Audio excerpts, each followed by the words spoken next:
What's going on, good people? And welcome to another edition of On Course with Hart, Ramsey. Of course, we call these sessions Heart to Heart. It's where you get to hear from the heart of God by way of the man of God. And of course, that's Pastor Hart Ramsey. I'm Gerard Bonner from All Things Bonnerfied Media. And of course, there's a lot to get into. So welcome aboard, Pastor Hart. How are you, sir? I'm doing good. How you doing, man? Man, I am doing great. Let me first say thank you to all of you guys who have really been listening in big numbers. We appreciate this because obviously if we do all this talking and there's nobody out there listening, it's kind of pointless. So thank you guys for engaging with the podcast. We got another big one for you today because, there's a saying that it happens in threes. Now, I don't know why people say that, but it seems like every time they say it, it happens. And so recently there were three major moves in sports all around the element of football. And before I get to those, I want to mention something. I don't know if I've ever told you this, but everybody knows you, of course, on your social media posts for obviously posting incredible wisdom, which you've been doing since Twitter was hot, a decade or so ago. But you're going to post about that, but you're also going to post about sports, Yes. particularly the Alabama Crimson Tide. So before I get into that, I want to talk about, first of all, the importance of having other things to post about Yeah. besides church. How Yeah. valuable is it having an outlet to talk about sports and the other things that you love? Well, first of all, the people who believe that because you're a man of God or because you're in ministry, that all you should talk about is scripture and the Bible and God and the unseen realm and demons and Calvary. But really, the Bible says that God gives us richly all things to enjoy. Yes. And one of the things I enjoy a lot is sports. Matter of fact, before I knew the Lord, I knew sports. And I learned a lot about life through sports. Yes. It was one of my first outlets. And so I played, just from background, I played multiple sports. But my father, knowing that I was more cerebral, I was more of a thinker than I was a physical type person. Yeah. He didn't want me to become too connected to sports because he knew that I would either be a doctor, a lawyer, or a preacher. He kept saying that. Wow. So I played cornerback. Okay. I played football. I played cornerback for years, both tackle and flag. I actually played in the military league overseas in Germany. Played on championship teams. Went to Vicenza, Italy, to play in tournaments. So yeah, I was that guy. Wow. I also a baller. I played basketball for a while, and my worst sport was baseball. But I played baseball too. I was a first baseman, believe it or not. What? Yes. So when things we learn on the podcast. So when I first came to Alabama, of course, being from the Virgin Islands, moving to Miami, I was a big Hurricanes fan. Sure. But being, when you live among people, you minister to them and you become family with them. I fell in love with the discipline and the culture of the Alabama Crimson Tide. And I want to speak to that from a spiritual standpoint. Sure. So what I love about this team was, first of all, in Alabama, we don't have professional teams. Right. Think about it. We have no professional basketball teams. There were no professional football teams, baseball teams, what have you. So football, high school football, college football is like huge. Yeah. You get into brawls down here over teams. I mean, the Alabama-Auburn rivalry is no joke. As a matter of fact, at first I used to laugh about it until I realized they're not playing. They're not. They're very serious. So posting about sports for me is a different expression of who I am. It gives me a chance to be a person, and to kind of like, we can't be, we're not spirits. We have bodies. We could, we live in this physical world, and there's some things that we have to touch, things that appeal to us, things that we could express ourselves through besides our spiritual talk. Yes. So that's the extended explanation. No, that's great. And I think people learned an awful lot about why sports ends up being so passionate. I mean, you were obviously involved in athletics, so it makes an awful lot of sense. So I thought about you when the piece of news flashed across my phone that Nick Saban would no longer be part of the Alabama Crimson Tide. He was retiring. Yeah. And you were literally the first person I thought about when I saw that. So let me start by asking, how did you feel when you got that news? Because it came as a shock to me. Well, first of all, Alabama fans, me personally, I am a part of the Crimson Tide family. You know, my twin daughters graduated from Alabama. Aha. And so it was not only was a shocker, we were still recovering from losing the game to Michigan. You know, it was Right. because our team started out horrible. We did not expect to be in the top 10. Okay. And we kept seeing the improvement. And we beat Auburn in that crazy game. And then the next game, we handled Georgia, and we didn't think we played our best game. Wow. So we beat Georgia, and okay, man, if we just play our game, we'll win it all. So when Yeah. Michigan beat us, we were kind of like low, and then the very next week he announces his retirement, and we were like, oh my God. Right. So needless to say, I was terribly shocked and hurt and grieving. I think Yeah. I'm still grieving.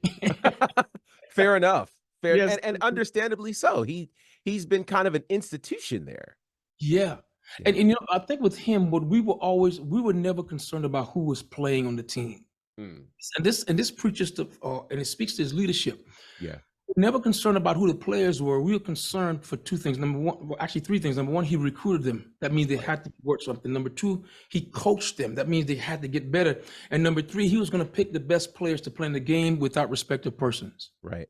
Right. So it was always about him. He was the central figure. The coaches. He listen. He will get on the coaches. He'll get on the players. Yeah. He will get on the media. You know, we had some situations during the Trump era where the big racial things were happening, and he was very vocal. Wow. His black players and his black coaches. So he's not only an institution, he was like a father in the sports community and the culture here in Alabama at large. So, and I say here, I'm sitting from Georgia talking to you about here in Alabama. So Yeah. those of you who are from Atlanta and surrounding areas, forgive me. I'm speaking just, you know, I'm speaking as a native Alabamian. Mm-hmm. Mm-hmm. And fair enough. So obviously that was a big blow. And then we hear Pete Carroll, who was the winningest coach in Seattle Seahawks history, led them to their only Super Bowl championship. He was released. Yep. And Bill Belichick, who won the Patriots 6 Super Bowls, an Yeah. institution there, he's gone. Right. So what is going on? Now, I know, and those who follow sports, you know, after the regular season is over, there's usually the chopping block that happens for Right. teams who were not winning. But usually names like those are names that are usually never in jeopardy because they are institutions. We know they can have a bad season, they'll come back. Right. What do you think is going on? So before these guys were big names, they were the not Roger Staubach, but Tom Landry for the Dallas Yes. Cowboys. Yes. There was what's his name? Bear Bryant was Alabama's famous coach. Right. Known for the houndstooth hat, and so that was another era of coaches that actually influenced the coaches that we were growing accustomed to. Sure.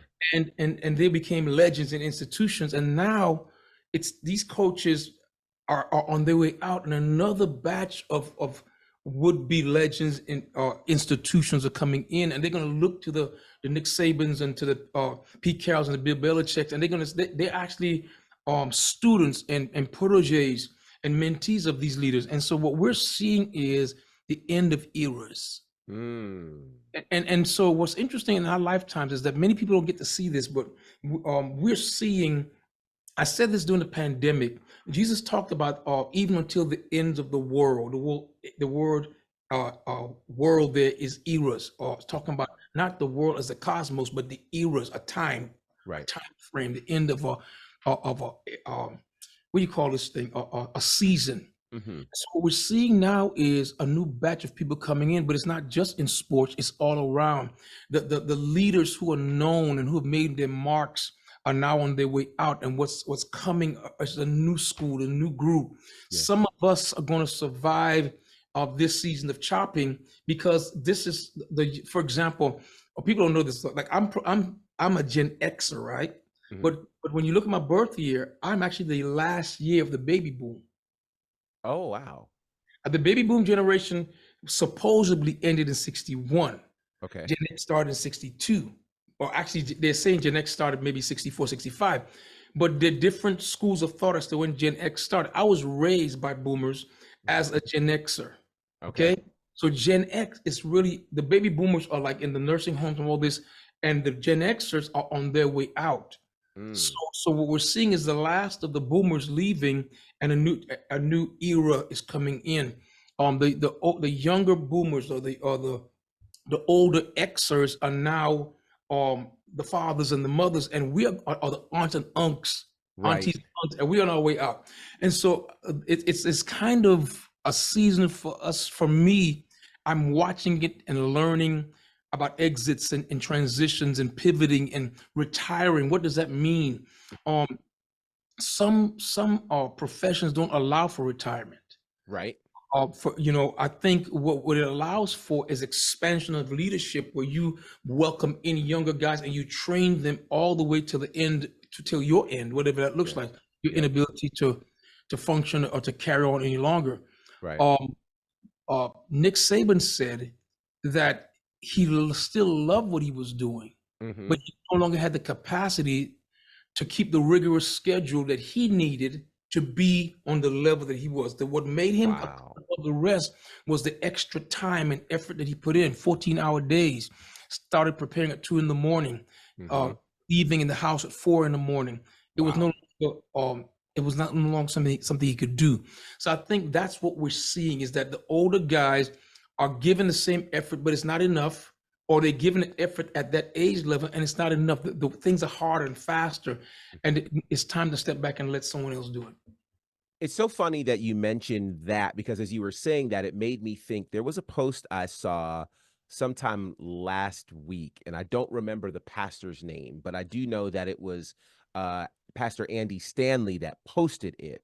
And it was of a pastor. Again, I don't remember his name or the name of his church, but he was standing in his pulpit ultimately to retire. Yes. And he explained, and he literally almost used those exact words that, I don't read as well. I can't remember names as well. I cannot do this function at the level that I did however many years ago he started. Right. And there was I had a conversation with a couple of pastor friends, and one of the things that they said, which I just found to be so interesting and yet kind of true. This Mm. particular pastor was a Caucasian pastor. Yeah. And of course, you mentioned Nick Saban. Um, and in African American contexts, we don't tend to see pastors transition out of that role as gracefully. Let me Right. ask the question, why is that we don't tend to see that happen in African American culture? I think it's a multitude of reasons. First, there is the idea of a transition plan. And I'm going to talk about a transition Mm, plan in a minute, but also it's most white pastors who are set up in an organized situation have a retirement funding plan. And I mm, think I found a number one reason that black pastors don't retire or transition well is because they have no way to sustain themselves when they leave. wow. Like for example, look at John Maxwell, who Hmm. is a pastor, transitioned out of pastoring. Now he's a life coach on the highest level. Yeah. In fact, he gained his wealth. I dare say this if I'm wrong, but I think he gained his wealth through his life coach, John Maxwell, his speaking, his books, and all that. Right. After he transitioned out of pastoral ministry, churches still invite him in. It's not like that with black pastors. Mostly, a black pastor is going to be committed to his one congregation. He has no national platform usually. He has no other means of income. When he transitions out, the church is going to give him a stipend if they could afford it. And then normally, when the successor comes in, there's not an honor system or something set up to venerate or to honor the person that went out. They're going forth like nothing happened before them. They were Right. honored. It's interesting. They were honored that um, Freedom Life Baptist Church is now 110 years old. Hmm. Right. They will Right. honor the age of the church, but not the service of the person that came before. Wow. And then I want to circle back to the transition plan. Transition plans are crucial in that they have to be, I believe, from my own personal experience, and I wish I could share some personal insight. I have a lot of personal insight, but I'm going to share it one day, but not Okay. today, Yeah. about transitioning a work without the proper stipulations in place. For example, the outgoing person, especially if you're the founder, especially if you're the caretaker of whatever the organization is, it is your responsibility, number one, to find the right candidate. Number two, to have the right plan in place. Number three, to make sure that there's responsibility for the culture. Mm. For example, I don't know if you know this about Nick Saban's replacement coming in, but one of the things that the replacement did was he has an open door for Nick Saban. So Nick Saban has carte blanche. He can walk in and he has free access to all the facilities. The guys like Nick Saban can call me and say, Wow. hey, this is what I think. Because in order to transition properly, when I was in the military, the idea of transition was because we want to keep the fighting force cohesive. When we transition leaders, there cannot be a disruption.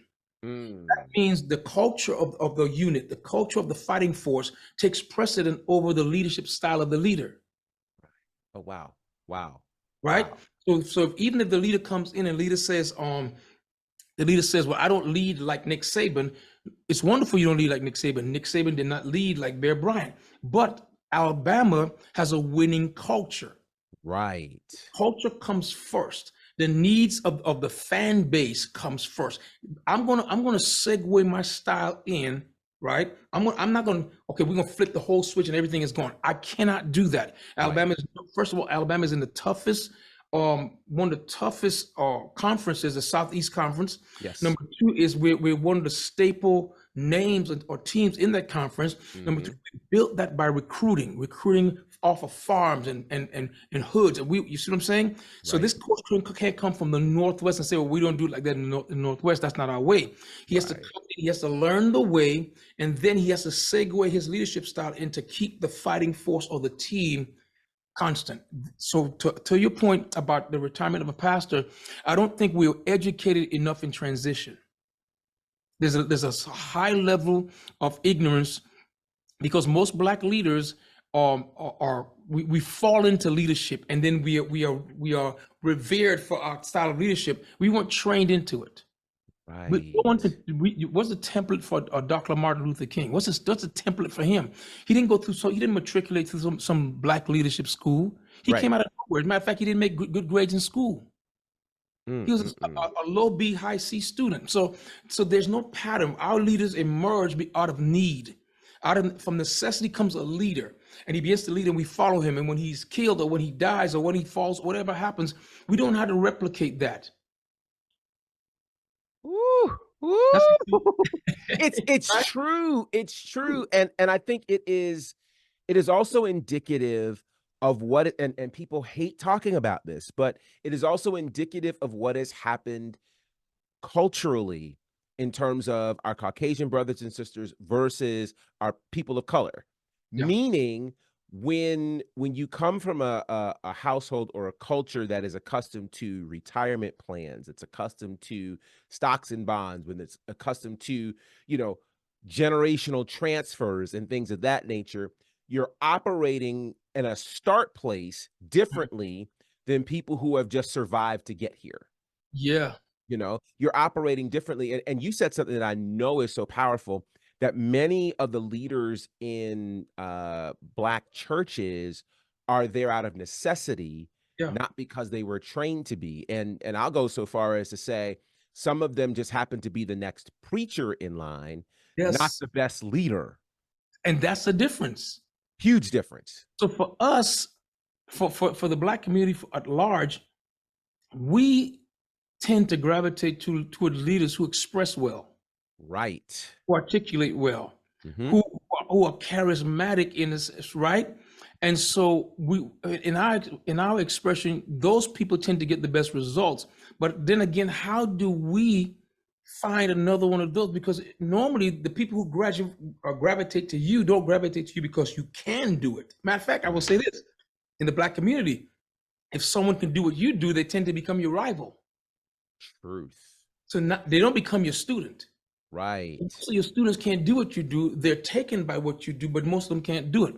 And so for me, as a person who understand that we cannot stop the aging process, Hmm. Father Time is undefeated. Undefeated. Okay? He takes different routes, but he's gonna get you sooner or later. So what I'm doing is I am at this point in my life searching out the best minds, the best hearts.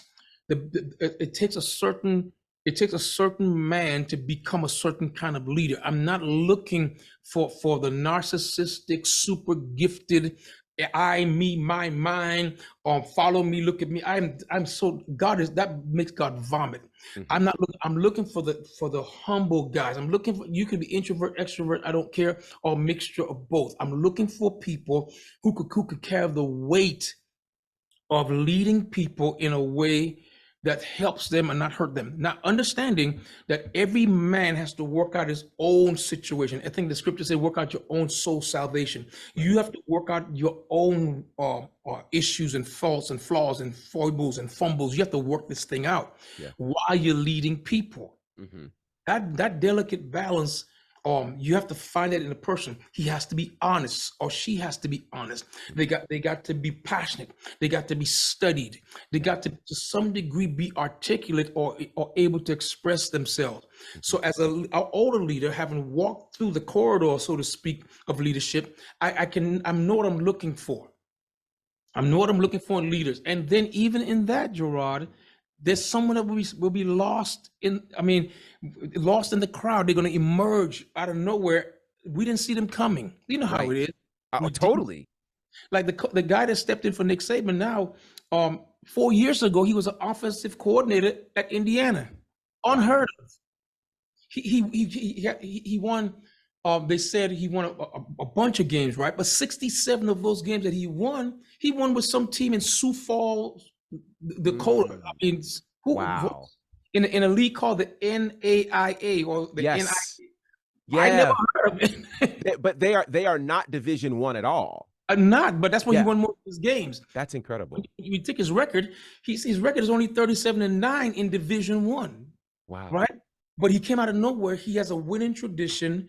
And I think that's what's going to happen when you look at churches and businesses or whatever. You need people, for those of us who are we're headed towards the latter end of our leadership. We have to know to find the next leaders, the next new voices. And I want to add one more thing. Mhm.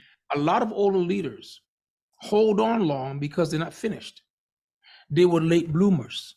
So Mm. we have to speak to the late bloomer. What happens to the Abrahams and the Moseses who Yeah. God did not tap you on your shoulder or call you till you're 75 or 80 years old? Wow. That's when people That's should be good. finishing. For those of you who are listening to me and you are the person that God did not open the door for you or call your number, He had you being faithful for all these years. And then when your number finally came, you were older. What do? Are you to be disobedient now because you're older? You got started later? Wow. Is your excuse, I need to get out of the way for the younger generation? You got to obey God. Mhm. So I believe that there is the necessity of having this transition plan and a transition mindset and knowing how to step aside for the next generation, and not just step aside, but step into something else. Because as long as you have life, you have an obligation to fulfill purpose in some way. As long as you have life, there's purpose, because it's too easy for us to not be in the earth. It's all it Right. takes is you could breathe your last breath or experience your last heartbeat. God can get us out of here when we're finished. So you have purpose. Right. Oof. That's a lot. I know it's a lot. No, it's a lot, and there's a lot to unpack there because there are multiple groups of people that are impacted by this. There is the transitioning leader, and I don't necessarily want to call them outgoing because I believe, like you said, you're transitioning from one assignment being finished to a new assignment. Yeah. Then there is whoever it is that's coming as the successor, but where do you find that successor? You know what I Right. mean? So there's a lot, and I hope people are grabbing this because there's a lot of really, really good nuggets in here. So let's talk to the person who is transitioning out, Mm. because the transitioning out is that infamous pivot that a lot of people were using as a buzzword in 2020. That is still happening, and it's happening across the board. Most people, if you don't know, I'm involved in wrestling, we can say that. And one of the big changes that happened last year was Vince McMahon moving out of that spot that he had been so widely known for. So this kind of transition is happening everywhere. It's not just the church and not just sports, it's everywhere. So let's first talk to that person who may be feeling like it's time to switch, it's time to transition, but they don't know what to yet. They Yeah. don't know how to yet. What can we tell them to encourage them, A, to transition, and B, not to hold on Yeah. when it's time to let go? Well, I think people transition for different reasons, and one of the things that they have to be clear about is the why of the transition. Mm, So sometimes it's a calling. You feel like, for example, you feel a calling to something else. You right. just feel like you don't want to leave this, but you feel like you're more, your heart is more there than it is here. That's one thing that has to be considered. The second thing is when you realize that you're not as effective in the space you're in as you were before. And although people honor you, your lack of effectiveness is no longer acceptable to you. In other words, your standard has not changed, your capacity or your ability has diminished. Now we have to talk about what we're going to do. Right. For that particular person, my heart goes out because um it's not that you're being called to something. You're Mhm. forced to give up something because of diminishing capacity, Yeah. and the harder you try, you may be getting diminishing returns. I believe in a situation like that, if you're a praying person, which I pray you are, you begin to ask God, what's next? Right. And then, of course, as you get older, it's like emptiness syndrome. There's some things you need to downsize. You don't need the big house anymore. You don't need the big car, the larger car. I think you have to force yourself to envision a future where you're not always working, where you see more value in yourself than what you do. Yeah. Value, when I mean, we all get a certain amount of value from our work and what we do, but you have to get to the place where you say, um, I am me. For example, I'm Dr. Hart Ramsey. That's who I am. What I do is I pastor, I teach, I lead leaders, right? I love music. Hmm. I follow sports. I mean, so my income when I transition may take a hit to some degree. Hmm. So I have to find a way to supplement Yeah. income to continue to maintain some type of lifestyle, right? Hmm. So I have that. Is it going to be work? Or is it going to be something that I do as a consultant? What you have to figure those things out. Right. So it's going to take some prayer. It's going to take some planning. But at the same time, I think it's horrible if you have to hold on because that's the only income you have. Yeah. Because now you're underperforming, and that becomes a robbery to someone who's expecting you to perform at a certain level so they could benefit. There's a lot Right. involved in that. Yeah. And so yeah, I think that as a leader, you have to I think I told my team, my leadership team at NCC 15 years before. So Hmm. so we're talking about in 2005, Hmm. I gathered my leaders and I said to them, this team has 15 years left. Wow. They're Wow. like, someone said, that's not faith. I ignored them. I kept telling, I sensed it in my heart. We have 15 years left on this track. Hmm. And one by one, as the time passed, some would fizzle, some would retire, some would get hurt, a couple died. And Mm. at the 15-year mark, the pandemic hit. Sheesh. See how that works? Yeah. And a lot of things happen in between that time, but I got a sense. And I think as a prophetic people, as a praying people, as a believing people, as a people that's connected to God, and of course we segue all the way to the spiritual things, you have to have a sense, not just of what are you being called away from, but what are you being called to? Yes. It has to be just like you're called to what you're doing now, you have to be called to something else. Right now, I feel a strong call to still pastor, but to mentor leaders, Yeah. to make sure that leaders and pastors, we're working hard and heavy to start. We have the Edge Leadership Network. I want to have the Edge Leadership Institute. What I want to do is bring pastors in, leaders in, and teach them how to not just lead, but how to govern. Yes. You know what I'm saying? How to govern, because government does not just include me leading people, it includes me leading myself as well. Yes. Government deals with families. Government deals with stewarding businesses. Mhm. And so, as we look at, again, circling back around to like the Nick Saban situation, I honor him. We were, and you, people can always be heartbroken when you leave, because after a while of leading well, you become synonymous with the institution, Yes. you become synonymous with the success, Mhm. correct? Yeah. And so you have to transition out in a way and tell the people, I'm not going anywhere, I'm here, Right.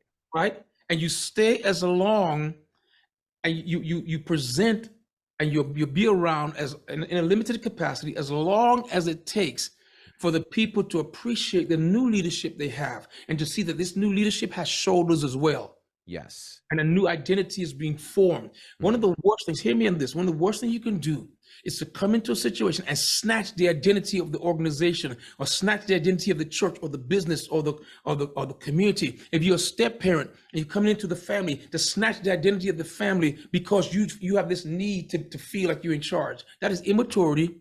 It is entitlement, and it's going to wreck some stuff. Wow.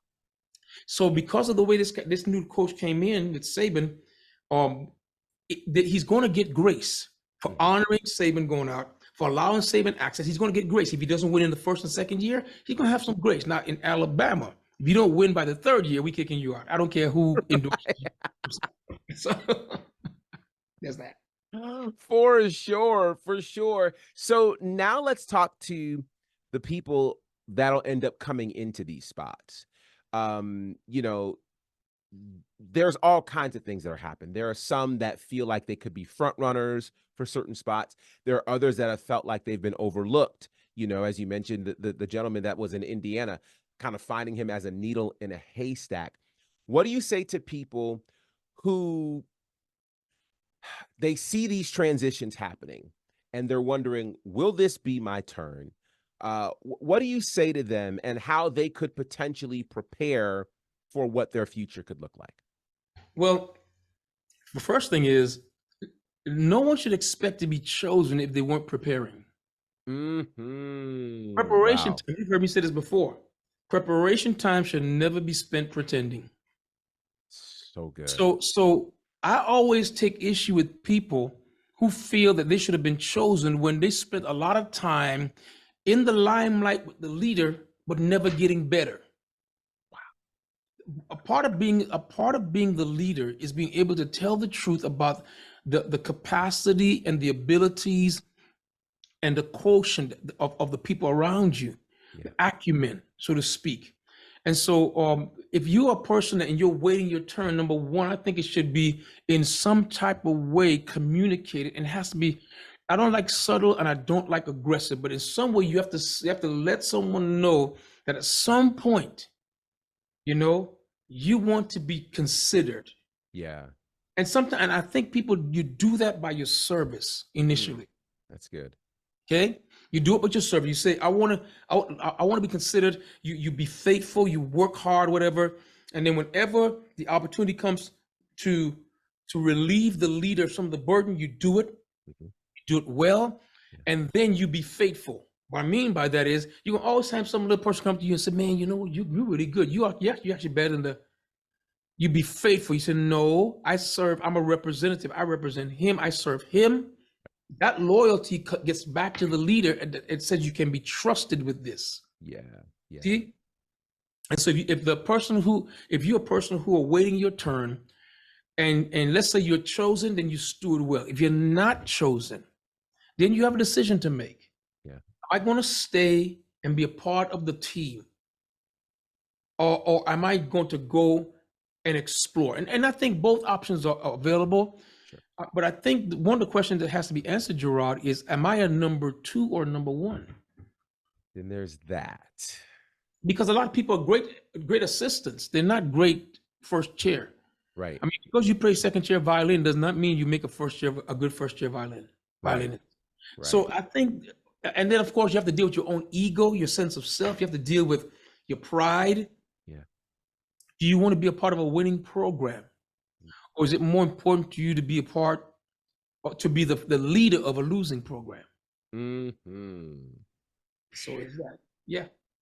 So yeah, I I, think I'm saying. yeah, yeah. I'm laughing because that encompasses so many things and so many people. And to go to something that we've talked about earlier, there are people who have been in positions out of necessity. Yeah. And then there are people who have performed well as an assistant, as an itinerant, as a number two, that people automatically think, oh, they'll be a great number one. You Right.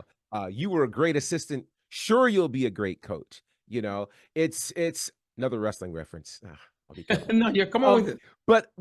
but there was a case in the 90s in what was called the Attitude Era where wrestling was booming. And there was a guy who left the WWE to go to the rival organization WCW. And he painted himself to be the guy who helped make WWE what it was. He got to WCW, became the number one guy, and the organization literally died in 2 years. Wow. Died. And then it was revealed the reason he was so great was because he had the oversight in WWE, as opposed to being the number one guy where all the decisions stopped in WCW. And so I think that's a great example of Yeah. how you could, because you have the right oversight and they see where you're good and they also see where to filter certain things, Right. that you end up looking great. But Yeah. then when you become the number one guy, not so much, you Right. know? Because the difference between a number one and number two, one is vision, one is mission. Ooh, So ooh, one can see, that's eyes. yeah, One can execute, that's hands. yes, Right. Creativity is different from construction. So yes. when you look at, for example, the difference between an architect and a general contractor, Mhm. a design build company Yeah, means that we have two heads.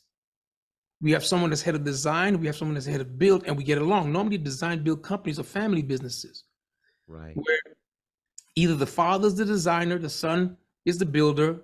That's like the Bible says Abraham was looking for a city whose builder and maker was God. That's a design build situation. The Wow. designing part is the vision, is the creativity, is the birthing something out of nothing. The Yeah, building part is to have the blueprints and the plan and to know and to have the word speaking. The Bible says that Jesus created everything. He's the word of God, right? right, right. It came from the Father, but it was executed by the Son.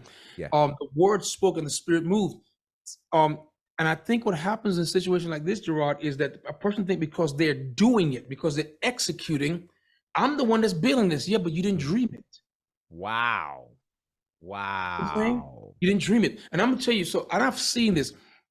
Every situation I've ever been in, no one ever brings me in to execute. Mm. I've never been in a situation in my life where I came to execute. I always come in and it's like, okay, we need this is the chaos. Yeah. We need you to I need creativity. I need you to see something. Right. Right. Now the thing about it is everything I speak with an accent, but everything I do is going to have an accent. Yes. It's going to have my flavor. It's going Yes. and it should be like that with every leader. Mhm. A number two or a builder, so to speak, not a designer, builder, normally doesn't have a flavor. Right. And so to speak to the point that you made about the guy going to the WCW, the Mhm. problem was he could execute, Yes.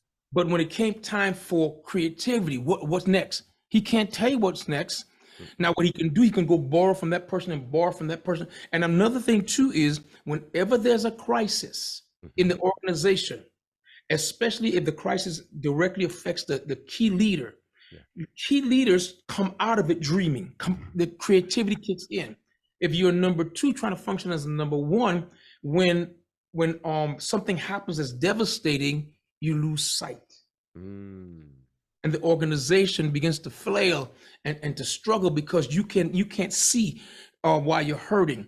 On Wow. the on one hand, our leader, number one, can see in pain. He could see in a storm. Yeah. He can rise. He's an eagle. He can rise above. Even if he's carrying a struggle or pain, he can do that. Yeah. Number two guy is waiting on, okay, what are we doing? Tell me, I need to know what we're doing. Wow. Okay. And then let's say you're number two, put it in a number one position. Surround yourself with people who can give you counsel. So good. All you have to do is decipher which one is. You need the wisdom to know which idea is the best one, and that you can push the organization forward. That's a lot of. We Woo. covered a lot. We did. We covered a lot, but it is necessary. It's important. And I really hope that you guys were able to glean from that. And if you're a designer or if you're a builder, they're both necessary. Yeah. You know, one is not less than the other. They just have different functions, and you may want to make sure that you're in the right function. This was amazing. Yeah. So It's a good topic. Incredible, incredible. So we've got to hear from you guys. So make sure you are reaching out to us, of course, on the socials at Hart Ramsey, or you can use the hashtag Heart to Heart or On Course. And this way we will get your comments, your thoughts, your questions. Make sure you're also subscribed to our podcast as well in all of the spaces, Spotify, Apple, Google, all of those places, because you want to make sure that you are listening to this podcast. And those of you who are watching on the Bonafide Media YouTube page, you can check it out there. We may put this in some other places. We'll see. But what we know for sure is we want to make sure that you are connected to what we are doing here. And make sure you join us next time for On Course with Hart Ramsey.